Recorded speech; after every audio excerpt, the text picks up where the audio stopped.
통일 번영을 여는 북한 전문 통신 NK투데이 공식 팟캐스트 스케치북 158회 방송을 시작합니다.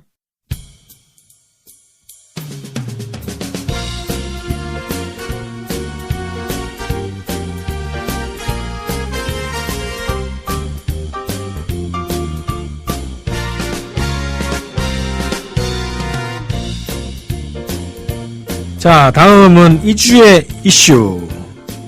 어떤 주제입니까?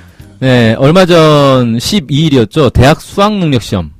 우리 흔히 이제 수능이라고 하는데 이 시험을 보는 날이었습니다. 그래서 오늘은 북한에서도 수능을 보는지 여기에 대해서 알아보려고 합니다. 네, 대입제도에 대해서요. 네. 자, 북에도 수능시험 같은 게 있겠죠, 물론 있다고 봐요. 네. 우선 북도 우리처럼 고등학교를 졸업하면 이제 대학 가는 거죠. 네, 그렇죠. 대학 가려면 어쨌든 선발을 해야 되는데 100% 다 갈 수는 없는 거니까 선발 기준이 있어야 되겠죠. 네. 자, 북한이 이제 7살에 초등학교에 입학을 하고 소학교 5년, 초급, 고급 중학교 3년씩 다니고 나면 우리로 치면 이제 고등학교 1학년 나이에 대입 준비를 하게 됩니다. 17세인가요, 그러면? 그렇게 되죠. 그 나이에 이제 대입 준비를 해서 우리로 치면 고등학교 2학년 나이가 되면 대학을 가게 되는 거죠.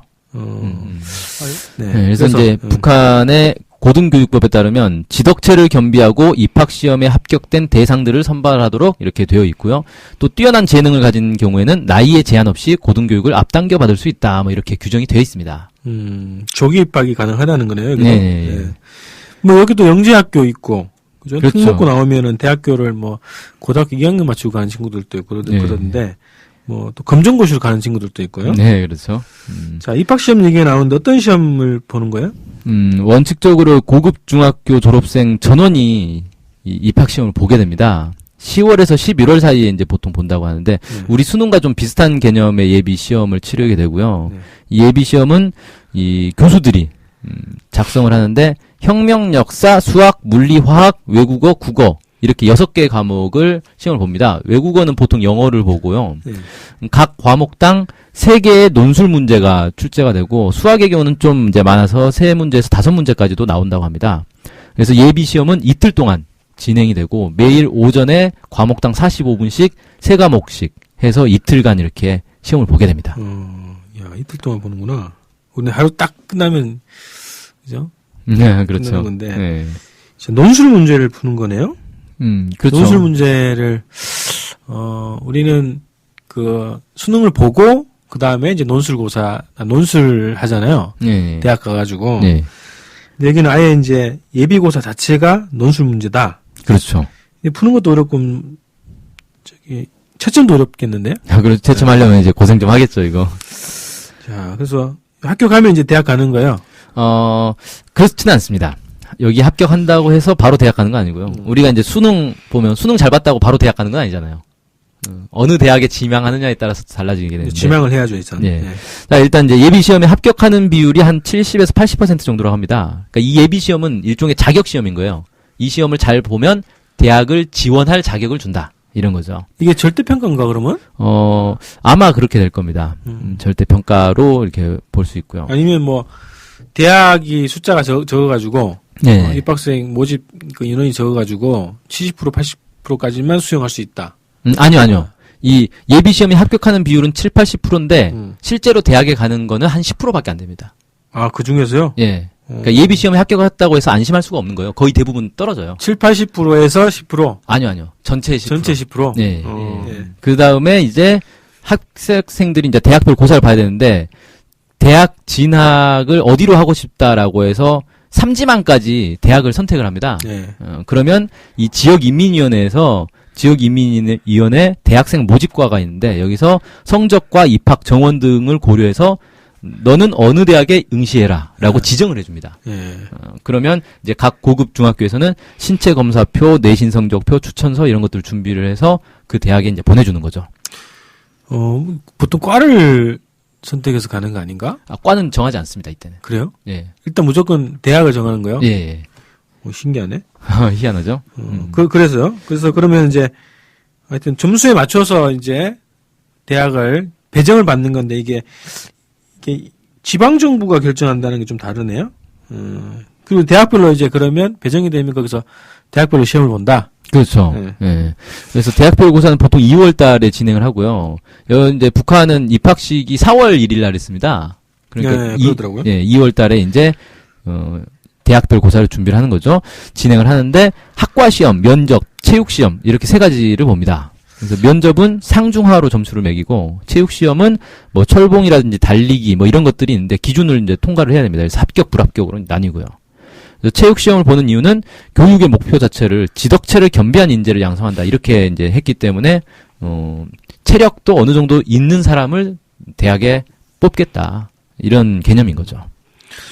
이상하네. 그럼 대학교를 가가지고 지정받아가지고 거기서 과를 선택해가지고 학과 시험을 본다 이런 거네? 아니요. 그러면 그냥 학과 시험 있잖아. 학과 시험이라는 거는 그냥 그 대학의 시험을 얘기하는 거고. 그래요. 어떻게 되냐면 북한 대학이 학부제예요. 네네. 그래서 일단 이 학교에 입학이 확정이 되면 그 다음에 어느 학부에 가겠다라고 지원을 합니다. 근데 그 지원을 한다고 해서 다 받아주는 거 아니고 그것도 이제 경쟁이 있어요. 그래서 성적이 좋은 학생이 자기가 원하는 학부에 갈 수 있는 거죠. 그래서 학부에 일단 가서 거기서 배우다가 학과를 또 이제 신청을 합니다. 네네. 그래서 학과를 또 이제 지정하게 되는 거예요. 그런 시스템입니다. 여기도 골치 아프다. 그렇죠. 대입에 체육 시험이 있는 것도 좀 특이하고요. 네. 그럼 떨어지면은 어떻게 돼? 재수해야 되나? 북한에는 재수의 개념이 없습니다. 대학 입학에 떨어지면 군대를 가거나 직장에 배치가 됩니다. 그런데 재수 개념이 없다고 해서 대학 입학 한 번 실패하면 이제 영원히 끝이 나는 거냐? 그건 아니고요. 군대나 직장 생활 도중에도 대학을 갈 수가 있습니다. 그래서 고급 중학교를 졸업하고 바로 대학에 들어가는 학생을 직통생이라고 하고 군대를 전역하면서 대학에 추천권을 받는 제대군인 입학생이 있고 군 복무 도중에 대학에 가는 의탁생이라는 게 있고 직장 생활을 하다가 대학에 가는 현직생 뭐 이런 이제 다양한 표현들이 있는데 이렇게 다양한 경로를 통해서 대학을 들어갈 수 있다고 합니다. 그러면은 여기가 군대가 의무 사항인가? 군대 가는 거요? 네. 아니죠. 모병제죠, 여기. 지원제입니다, 지원제. 그래서 그러면 학교를 그냥 졸업하려고 하면 그냥 졸업하는 친구도 있고, 군대 다니다가 대학 가는 친구도 있고, 그런 거네요. 그리고 직장 생활 하다가 다니는 경우는 뭐, 우리는 그 야간 학부 이렇게 다니기도 하잖아요. 예. 네. 자, 주관식으로 된 입학 시험을 본다는 거, 논술 시험이라는 거, 그 체육 시험 본다는 거, 재수의 개념이 없고 군대 직장에서 대학 갈 수 있다는 거 이런 것이 좀 다른 것 같은데. 자, 그러면 이제 북에는 어떤 대학들이 있는지 소개를 해주시죠. 예, 2011년 최고인민회의에서 채택한 고등교육법에 따르면 북한은 고등교육의 목적을 정치사상적으로 튼튼히 준비되고 높은 과학기술 지식과 창조력을 갖춘 유능한 과학자, 기술자, 전문가를 더 많이 키워나가는 것이다. 뭐 이렇게 규정을 하고 있는데요. 이런 목적에 맞춰가지고 고등교육을 학업을 전문으로 하는 고등교육, 일하면서 배우는 고등교육 이렇게 두 가지로 구분을 해놨습니다. 뭐 좀 생소하긴 한데요. 설명을 해주시죠. 예, 이 학업을 전문으로 하는 고등교육은 다시 전문학교와 대학으로 나뉘는데요. 전문학교라는 건 대학교육보다는 좀 낮은 단계. 그러니까 우리가 흔히 이제 옛날에 얘기했던 전문대 이런 개념이라고 보시면 되고요. 여기 2, 3년제 학교들입니다. 그 다음에 이제 대학은 3에서 6년제 대학들이 있는 거고요. 이게 이제 우리가 흔히 말하는 대학인 거죠. 그다음에 일하면서 배우는 고등교육이라는 건 공장 전문학교, 공장대학, 농장대학, 어장대학 이렇게 이제 각 공장이나 농장에 대학을 둘 수 있게 이렇게 좀 되어 있고요. 이 고등교육기관은 기관이나 기업소, 단체가 자신들에게 이제 필요한 인재를 양성하기 위해서 예를 들어 무슨 공장의 부설대학 이런 식으로 이제 만드는 겁니다. 무슨 협동농장 부설대학 이렇게. 이게 다 이제 대학교를 인정해 준다는 거죠. 그렇죠. 대학 어떤 학업으로. 네. 그럼 몇 개가 되는 거예요? 네, 그 공장, 농장, 어장대학까지 포함해서 대학이 280개가 있고 전문학교가 약 600개 정도가 있습니다. 그러니까 전문학교 훨씬 많은 거죠.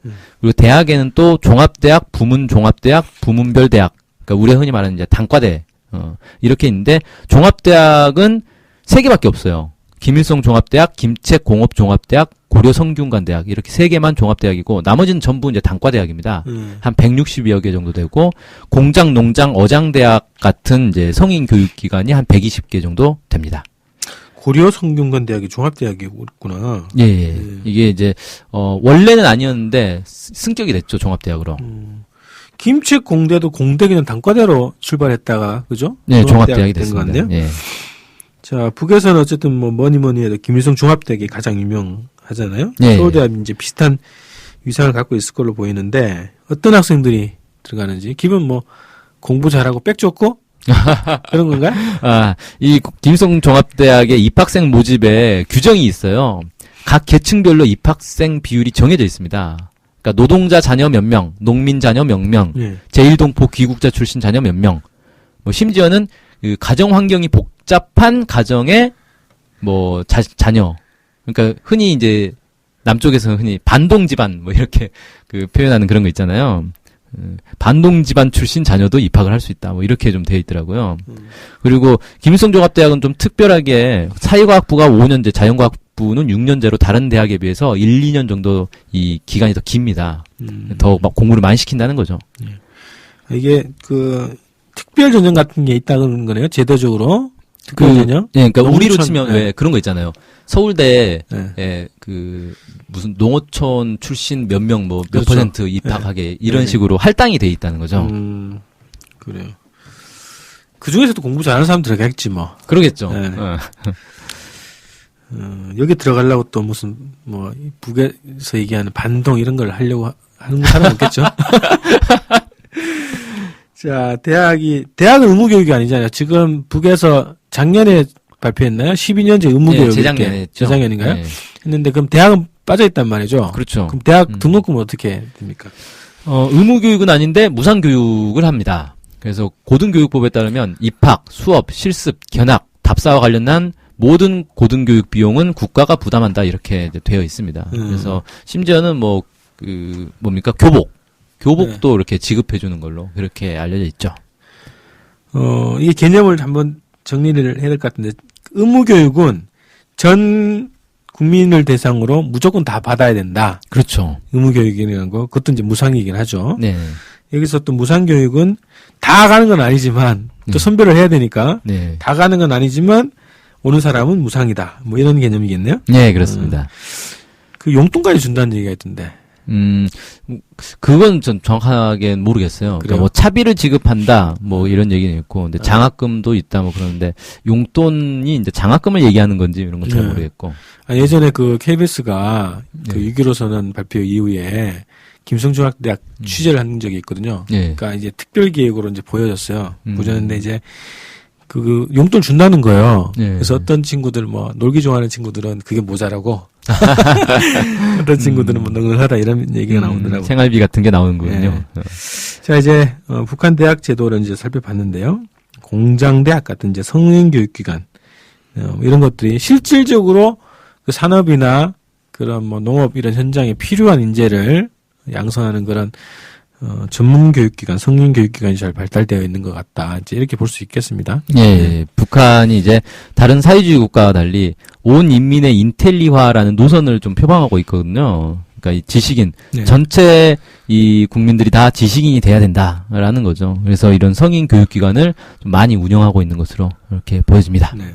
아직까지 이 한국에서는 대학 그 수능을 치고 나서 또 대학을 어디로 갈 것인가 지금 치열하게 논의하는 중이거든요. 그러겠죠. 그래서, 많은 수험생들이. 고민 많으실 텐데 우리 북쪽의 대입제도에 대해서 오늘 또 알아봤습니다. 자, 이상 NK투데이 문경환 기획실장님과 함께했습니다.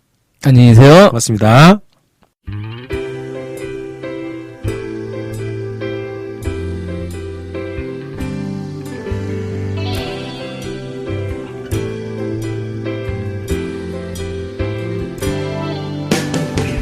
북한 소식을 알고 싶은데 일목요연하게 정리된 사이트나 언론사가 없네요. 네, 많은 언론들이 북한 소식을 다루긴 하는데 믿을 만한 것도 부족하고 한눈에 쉽게 보여주는 것도 없죠. 네, 그래서 저희 NK투데이가 야심차게 준비했습니다. 바로 인포 캘린더. 인포 캘린더가 뭔가요? 네, 모든 북한 소식을 저장해놓고 날짜별 분야별로 검색해 볼 수 있게 만든 데이터베이스예요. 네, 무려 검색어로 검색도 할 수 있습니다. 우와, 정말 대단한데요? 어떻게 찾아가면 되나요? 네, NK투데이 홈페이지에 들어오셔서 인포 캘린더를 찾으시면 됩니다. 네, 오른쪽에 배너가 달려있으니 쉽게 찾아볼 수 있습니다. 네, 북한 소식을 빠르고 간편하게 볼 수 있는 NK투데이 야심작 인포 캘린더 많은 이용 바랍니다.